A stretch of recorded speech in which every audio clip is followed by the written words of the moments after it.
Hello friends, today we'll discuss about Trident Company Limited. Trident Company textile industry में काम करती है। हम सबसे पहले समझ लेते हैं टेक्सटाइल इंडस्ट्री के सिनेरियो के संबंध में। Textile industry is the preliminary concern with design, production and distribution of yarn, cloth and clothings. The raw material may be natural or synthetic fiber.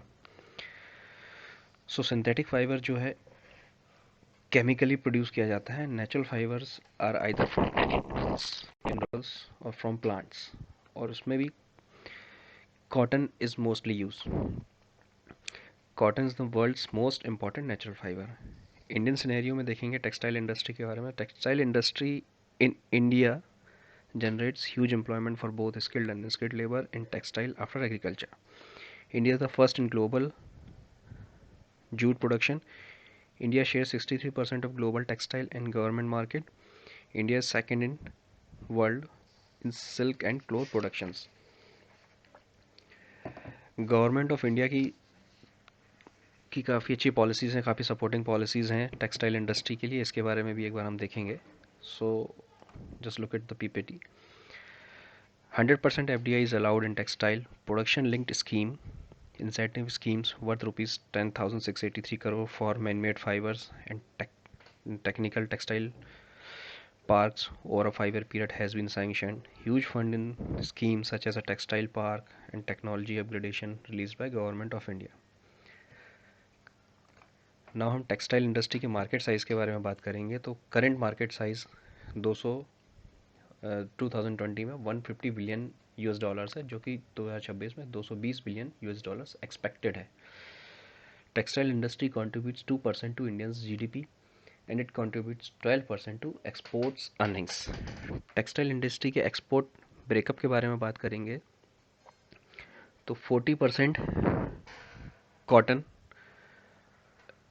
And 33.6% man made fibre का export होता है, जिसमें 33 man made fibre के लिए government of India very bullish है।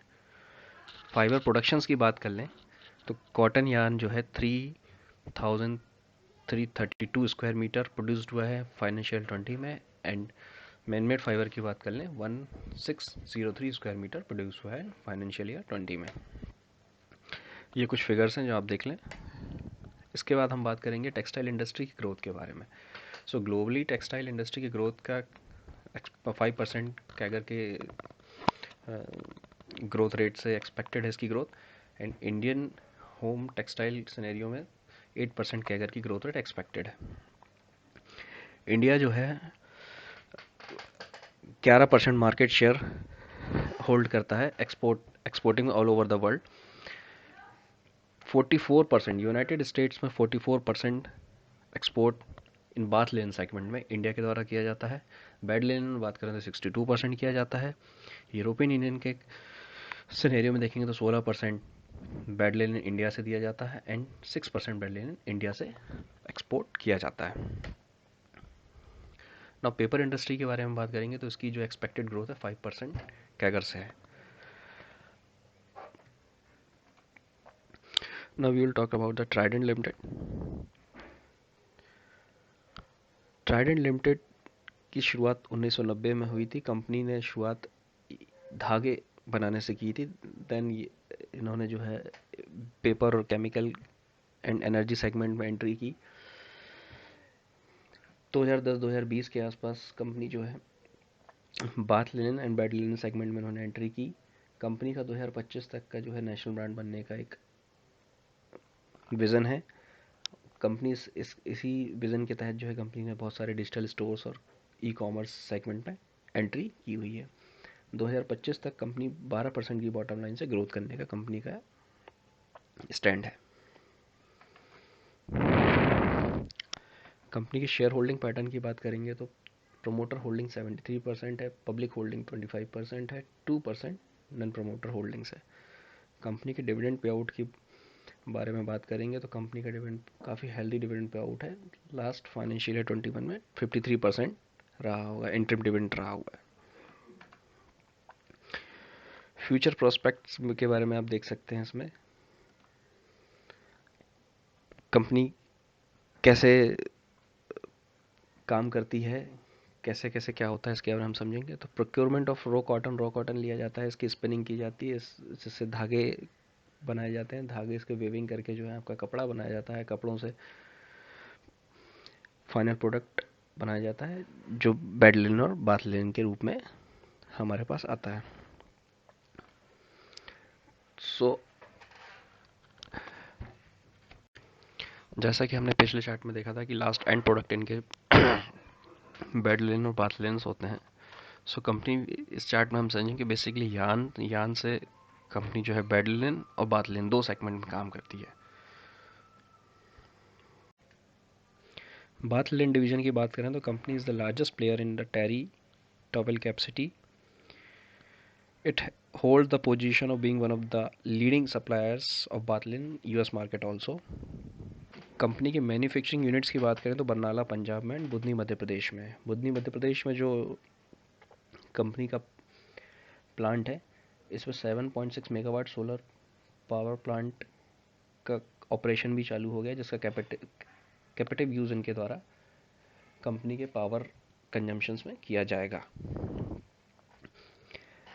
Bed linen division में company जो है capacity utilisation 80%।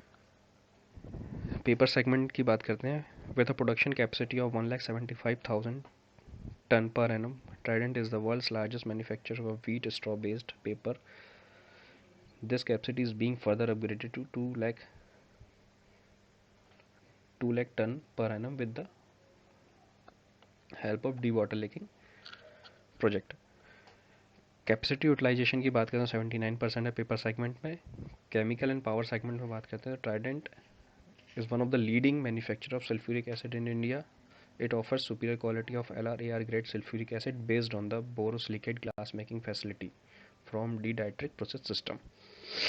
It is specialized in 3 grades of sulfuric acids: commercial grade, battery grade and laboratory reagent LR grade sulfuric acid, which differs in chemical compositions and hence serve various different applications in diverse battery requirement in production of zinc sulfate, alum, fertilizer, detergent and dyes.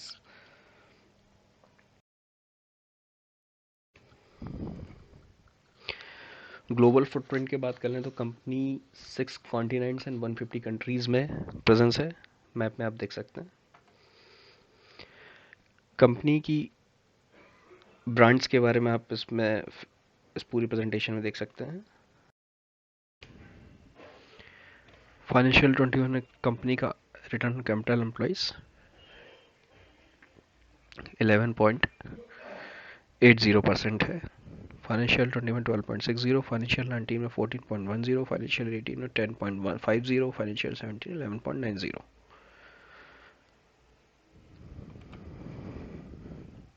Asset turnover की बात कर लें, financial 20 में 1.2 है, financial 20 में 1.2 था, financial 19 में 1.3 है, फाइनेंशियल 18 में 1.1, फाइनेंशियल 17 में 1.11।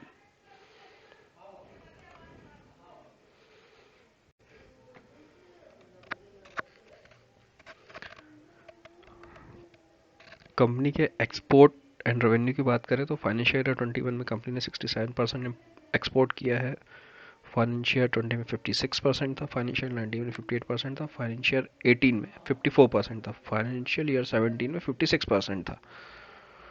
रेवेन्यू के फिगर्स आप यहाँ देख सकते हैं। इबिटा की बात करते हैं, इबिटा मार्जिन्स फाइनेंशियल 21 में कंपनी की 18% है, फाइनेंशियल 20 में 18% थे, फाइनेंशियल 19 में 19% थे, फाइनेंशियल ईयर 18 में 20%, फाइनेंशियल 17 में 21% थे। एबिटा फिगर्स आप ग्राफ में देख सकते हैं। प्रॉफिट बिफोर टैक्स देख लेते हैं। फाइनेंशियल ईयर 21 में प्रॉफिट बिफोर टैक्स कंपनी का 4,450 करोड़ था, फाइनेंशियल 20 में 4,212 करोड़, फाइनेंशियल 19 में 5,469, फाइनेंशियल 18 में 3,918, फाइनेंशियल 17 में 4,385। प्रॉफिट बिफोर टैक्स मार्जिन्स देख लें तो फाइनेंशियल 20 में 10%, फाइनेंशियल 20 में 9%, फाइनेंशियल 19 में 10%, फाइनेंशियल ईयर 18 में 10%, फाइनेंशियल ईयर 17 में 9%। प्रॉफिट आफ्टर टैक्स देखें, फाइनेंशियल ईयर 21 में 3,457 करोड़, फाइनेंशियल ईयर 20 में 3,418 करोड़, फाइनेंशियल 19 में 3,709 करोड़, फाइनेंशियल ईयर 18 में 2,659, फाइनेंशियल ईयर 17 में 3,370 करोड़। मार्जिन्स देखेंगे तो फाइनेंशियल 21 में 8% है, फाइनेंशियल 20 में 7%, फाइनेंशियल 19 में 7%, फाइनेंशियल 18 में 6%, फाइनेंशियल 17 में 7%।